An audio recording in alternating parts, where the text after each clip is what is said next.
We first met Dan and Vicki at an outing at LDL last spring.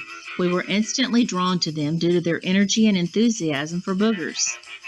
Dan is a retired crop duster pilot, and Vicki does work with local animal shelters to place abandoned animals. We were so thankful for them allowing us to come visit with them in their home. The stories they share are intriguing and keep you entertained.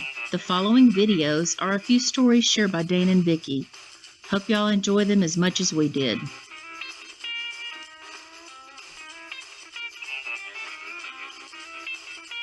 Well, there's also when Dan used to research up there, him and, was it Dennis Coffey? He walked over to something and was looking down in the hole, and all the Indians on back up was kind of hollering at him.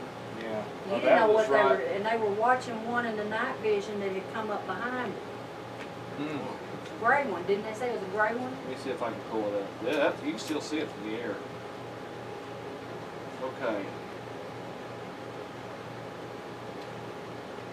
All right, this is the old foundation, or actually it's a sidewalk. The old school used to be here, and there was a basement underneath there. The Indians was telling us about. I was thinking, oh, that's where they're hiding. So we went up there, and Dennis got in the tunnel, or there's a manhole cover. He got down in there, somewhere down in, it could have been, it is in this area right here. I says, I said, Dennis, I'm going to go down here to the far end, and you can see the manhole cover right there. I'm going to go down there and I'll watch your back for you. And he said, good idea. And so I went down there, and I'm standing, the wind was blowing really good that night. And I think it was out of this direction here. And I was standing there with my flashlight looking down like this here, and I'm hearing all this hollering going on. Back down over here where my pickup was parked somewhere in here.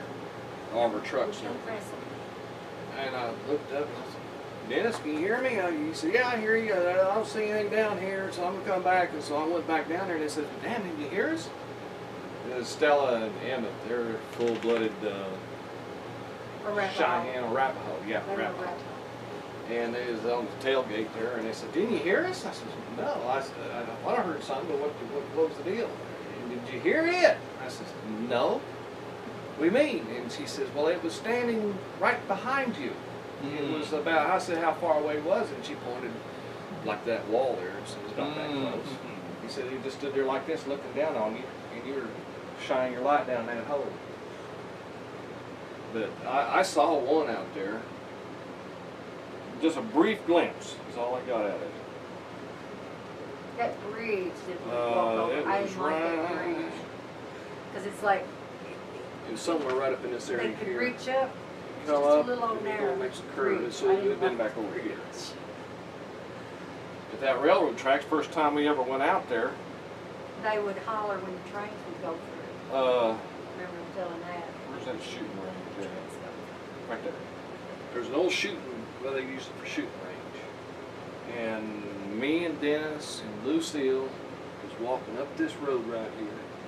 And it was going up through these trees here, and I was in the back of the line. She says, oh, there goes one right there. And he run across, come up out of there, and he run across over here behind us, still there and disappeared, and I didn't get to see him. There was all sorts of stories. Show them up there at the casino where they had video of it. Yeah. Is that the video that they talk about that Yeah. it's disappeared? Yeah, of course, none of the Indians could say anything or they'd get fired. Yeah, But the he memo saw the come video. from the head honchos was, you do not mention this. What was funny- Tell the facts of what you know about the casino footage. I've lost the casino. Oh, here it is. Okay. Still look you right in the eye. It looks different from here to there. But anyway, here, right in this area here, and it may still be there, I can't tell. They had one of them big food, you know, when they clean out the kitchen, they go out there and dump that in that big food thing. They have a lid about this big. And it was bigger than that. It stood up there a good ways, if I remember right. I was wondering. You had to duck under the night light. I'm just wondering if this ain't the night light and this is where the dumpster thing was. You gotta remember that Something's was changed. over 10 or 12 years ago when y'all were Yeah, out there. and the thing, we got a picture of that somewhere, Yes, of I that got light. pictures He of said it. the thing almost had a duck on it, that night. It was only 10 films. Mm. Anyway, so the cameras that's on this building filmed him. We were there when it filmed. They saw it.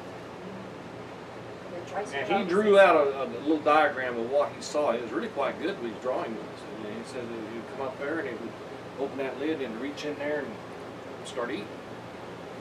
And the whole damn thing is crazy as hell because these It's totally clear. this is the entrance. They would park their You know the vans that take the old people to the casino? big old Greyhound bus looking things. And he would go out, he went out there, somewhere out in here, Warm it up. to warm it up for people to go. When he got out there, he come face to face with it right there alongside of the bus. He brought the keys It in scared the quick. hell out of him. He goes back in, puts the keys down, and off he goes. Oh, how they got beaten on. I don't know, but yeah, he worked there. Yeah, most all the Indians that live up there. But If you'll look, if you just show pan around, because when I was straight. where this all happened, The I'm creatures like, will come you up gotta- out of here, and they come up through here, and they go. They don't come up in here. They can, but there's so much stuff going on there. They come up this way, Right out in the open. they know it. right in the But the open. land, you have, it dips here, it goes up Now- here, it dips here, and they use that to move and not be Actually, seen. This is kind of a low Yeah. spot down through here. You It- see, it it's- drops it's off open. down into this area here, and so it's kind of. Another story that they told me. Somewhere in this area here, they put up a teepee, and they was having a protest. You know,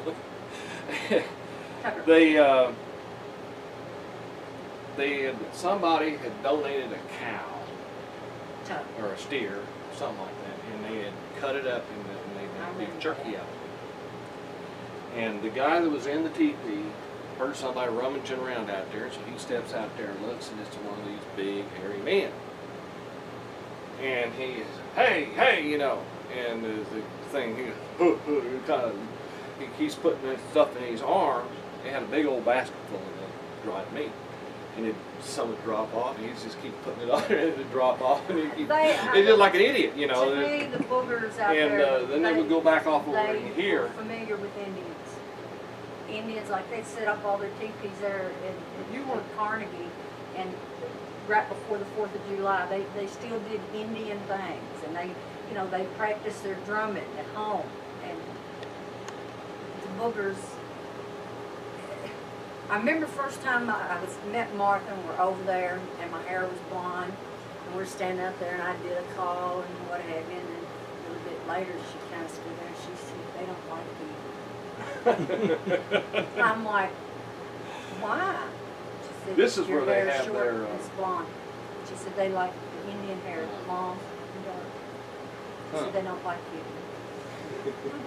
They like Damn! you. That's what she told me. This is where they have their Halloween tour thing going through there. Yeah, They they had got to shut it down. Got bread. They're seeing the actual creature out there. And then the girls, when it was a school, you know how girls will sneak out and go up to town and stuff. Well, they did that, and they were told not to do that.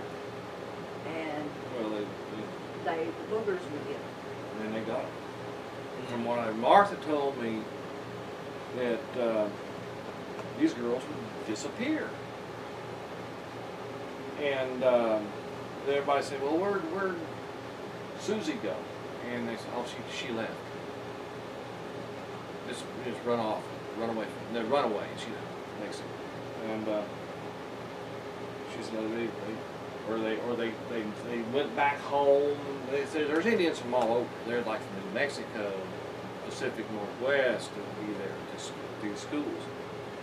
And one day Martha, she was in charge of doing Something in the laundry.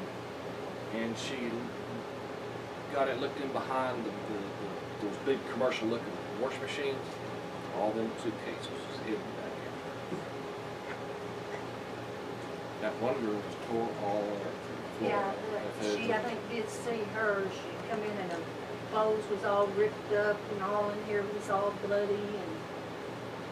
That's somebody, or Martha talked to that woman. She said, I don't want to talk about it. She grown up living in Antarctica now. Yeah, yeah. I She remember didn't, that, she said, yeah. I don't want to talk about it. She never could have no kids after. She never could have kids afterwards. But, So whether, that's just the things we were told. We don't have any proof of it. I don't just have no all the proof stuff we were told. whatsoever.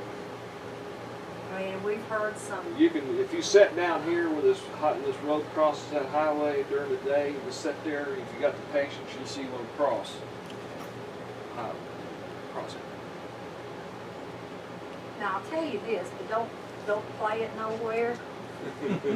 We did it on the show with Kurt, but I think Matt had to edit it out because Bear threw a fit about it. Okay, hang on. Let me cut this off. Yeah, cut. You know, when I first got started in this, I went to every Bigfoot. You know, this is 20-some years ago, better. I went to all the websites that had anything to do with Bigfoot. I read every report that was ever made. You know, you ever done that? Uh-huh. And there's always about the two guys, or the guy and the girls out in the woods, and they Oh were yeah, we hadn't naked. even covered that part. You know, and it always come around to the point. You know, it's on the side where the girl sitting, where it's come into the door, shoving on the cart. I think when things get heated up in the car, I think there's a pheromone thing that goes out, and they smell it, and they hear they come. No poking in my territory unless I'm doing it. I think that's a lot of it. I But really there do. was close to where CJ, where he's showing you Windmill Corner, just kind of on that the other end of the road, and back. There was a story about GI after World War I, Oh, that. II, coming home, and him and his girlfriend was out there parked, and they heard something, and he got out, Yeah. and it got him. They And said she that could hear, it's the typical old and scary. she got down in the story. floorboard and was, just hiding, and it wouldn't even come out till daylight. And I think then his body was up in the tree. Yeah. And then that same area, because there's video when we were I had checking to out get the that night from the vision deputy walking sheriff down it. finally. I could never find anybody to tell me a story, and I was asking the deputy sheriff, Yeah. and I says, you ever hear anything about that over there? And he said, yeah. He said, he laughed. He said, yeah, that guy come home from Fort Sill up there, and had one of the local girls out. He was on that road, and he got out to take a or something. It's something on that, But whatever. anyway, she heard the scuffle and everything. She got down and hid in the floorboards, and she was still there the next morning. The car stopped by. Yeah, and I don't think she lived long after that. It just kind of one of them drive you nuts things. Yeah. And then, but in the same area was, it was the cop, wasn't it? There was the boy and girl parking, and I think it shoved their car. Oh, that's old Jerry. And then there was the cop, he was backed up in there gonna catch some speeders, and it picked his car up and shoved it out back in the road. Where it has gone in the back of the car and See, it was, doing something. it shoved the car. Yeah, it done something. Yeah. And then another old friend of ours, Okie Mac, I don't know if believe him or not. Oh, Okie Mac. Oh God. But he One-legged was guy. an older man, and he had, God bless him, he was funny to be around, but he'd be out parking with this old gal wherever in Oklahoma he was Down at. southeastern part. And Yeah, it was Cali, getting yeah. hot and heavy, and the boogers got a hold of the bumper of his car. He said it picked up the back of that car Mm-hmm. off the ground. He said I couldn't. Yeah, he was trying to get the hell out of there. The car and, wouldn't move. yeah. But you know, there's some of these stories I'm telling you. I I run into kinda that think guy Okie down there at Mac Doherty, might have done. Oklahoma. His name's Tupelo Mishoda. Either way, one of his Indian name. His name's Cliff Sewell. Yeah, something like that. He had one. I saw one clearly, That's where Dad had his I first sight, saw right in it. his yard. and he would make up stories that was out of this world. But he had boogers. That's where Dad had his first sight. First sight. It's the dangest thing I've ever seen in my life. I mean, the Yeah, stories no, make it up. I mean, I've got to be an expert with watching somebody that tell a story, whether it's bullshit or not. Yeah, you can cut that part about Tupelo out too. He's good.